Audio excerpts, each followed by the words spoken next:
Hello everyone, আসসালামু আলাইকুম বন্ধুরা। কাছে দূরে যে যেখান থেকে ভিডিওটি দেখছো, আশা করি সবাই সুস্থ আছো, ভালো আছো। আলহামদুলিল্লাহ, আমরাও খুব ভালো আছি।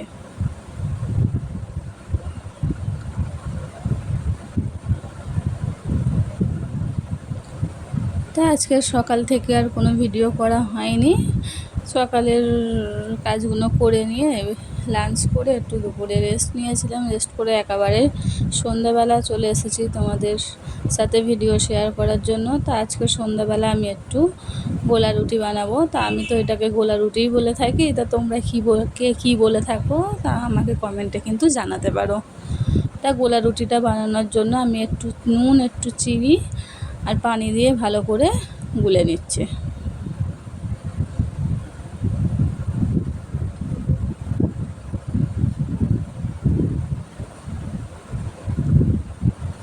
ভিডিওটি দেখতে থাকো, আশা করি তোমাদের ভালো লাগবে।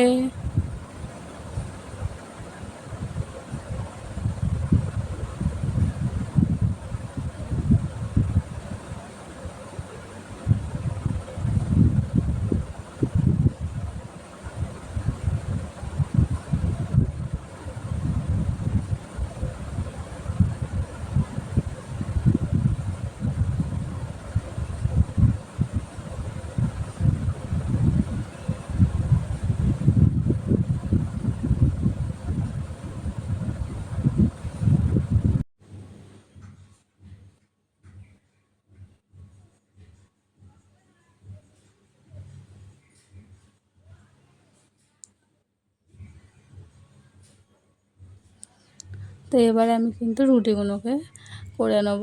তা আমি একটা চামচ নিয়েছি, চামচে করে তুলে তুলে রুটিগুলোকে গোল শেপ দিয়ে নেব।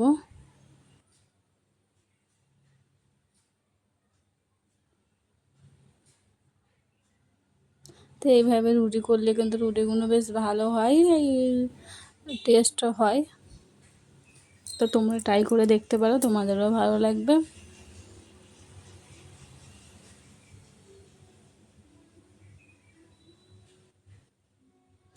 তো যেহেতু রাস্তার ধারে ঘর, সেহেতু একটু আওয়াজ হবে, তাই তোমরা ম্যানেজ করে নিও।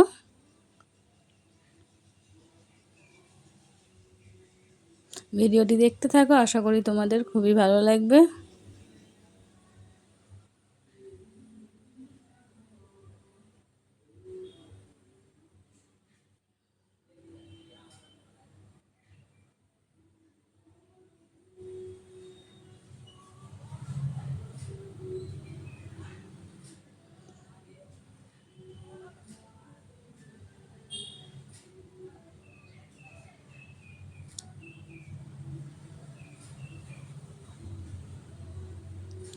তা মেয়েদের জীবনটাই কিন্তু এরকম, বাপের বাড়িতে এসে থাকাকালীন একরকম, আর শ্বশুর বাড়ি আসার পরে একরকম, আর শ্বশুর মা হওয়ার পরে তা আরও অন্যরকম হয়ে যায়। তো এটাই মেয়েদের জীবন, এইভাবেই চলতে হবে।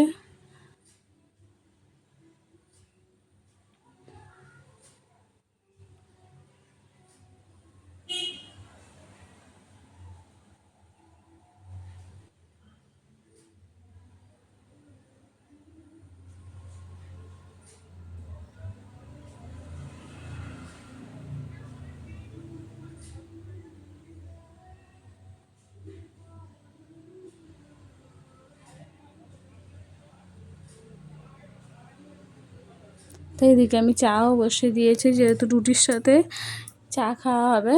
তো আমি এদিকে চাও বসিয়ে দিয়েছি।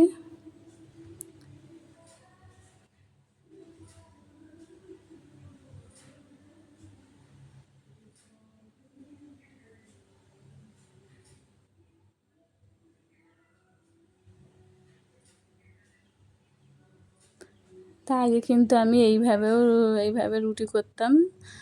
তা মাঝে মাঝে এইভাবেও করি, আবার ওইভাবেও করে থাকি। তা আমার মতে এইভাবে করার থেকে ওইভাবে করাটাই বেটার। এইভাবে করতে গেলে হাতে গরম ভাবটা লাগে, একটু অসুবিধাই হয়। তাই এইভাবে করলেই আমার মতে মনে হয় ভালো হবে। তা আমি এইভাবেই এখন করি।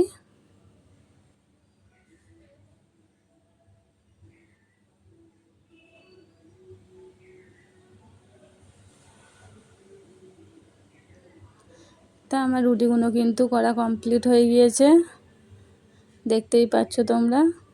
আমি প্লেটে নিয়েও নিয়েছি।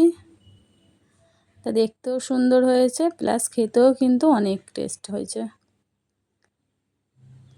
তা খাওয়া দাওয়ার পরে কিন্তু আমি বাসনগুলো মেজেও নিয়েছি।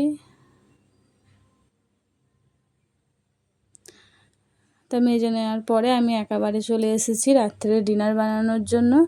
তা ডিনারে একটু খিচুড়ি করব। তা নর্মাল পদ্ধতিতে আমি যেভাবে খিচুড়ি করে থাকি সেভাবেই তোমাদের কাছে শেয়ার করছি। আর পরে যেদিন ভালোভাবে করব সেদিনও তোমাদের সাথে শেয়ার করে দেখাবো। তা আমি ভালো করে চালগুলোকে ধুয়ে নিচ্ছি।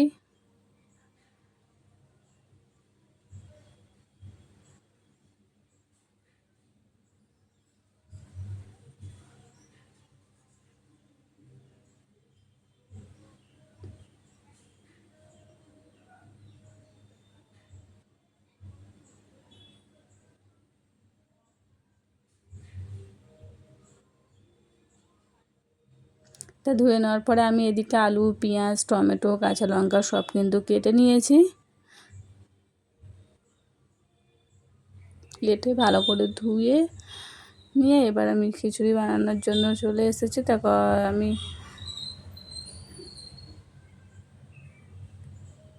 খিচুড়ি বানানোর জন্য প্রেসারেতে, আমি যেহেতু প্রেসারে খিচুড়িটা করব তাই একটু তেল দিয়ে দিলাম। তেল দিয়ে এবার পেঁয়াজটা দিয়ে দেবো।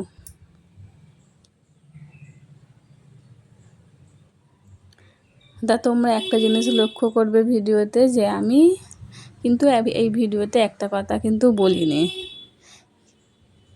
তা কী কথা বলিনি তোমরা একটু গেস্ট করো।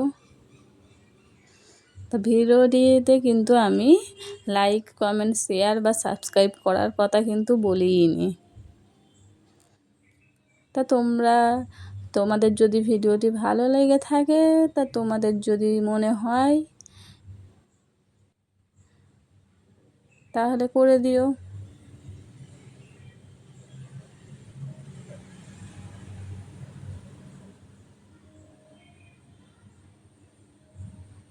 তা খিচুড়ি বানানোর জন্য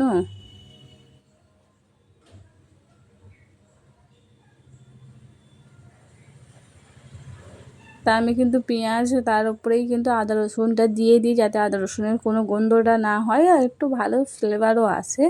তারপরে আমি আলুটা দিয়ে একটু নেড়ে ছেড়ে নেবো।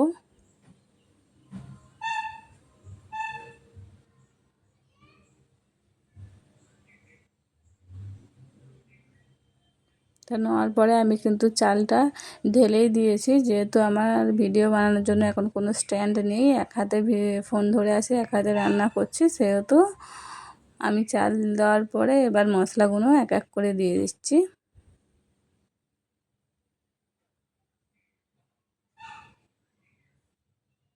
তো মশলা কিন্তু আমার দেয়া কমপ্লিট হয়ে গিয়েছে। এবার আমি পানি দিয়ে বসিয়ে দেবো খিচুড়িটা।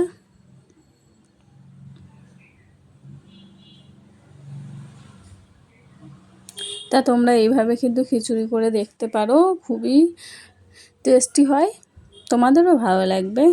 তা খিচুড়ি বসানো কিন্তু আমার কমপ্লিট হয়ে গিয়েছে। তা আমি এবার ডিমটা ভেজে নিচ্ছি, যেহেতু খিচুড়ির সাথে ডিম ভাজা দিয়ে আমরা খিচুড়িটা খাবো। আজকের ডিনারটা কিন্তু এটা দিয়েই সেরে ফেলবো।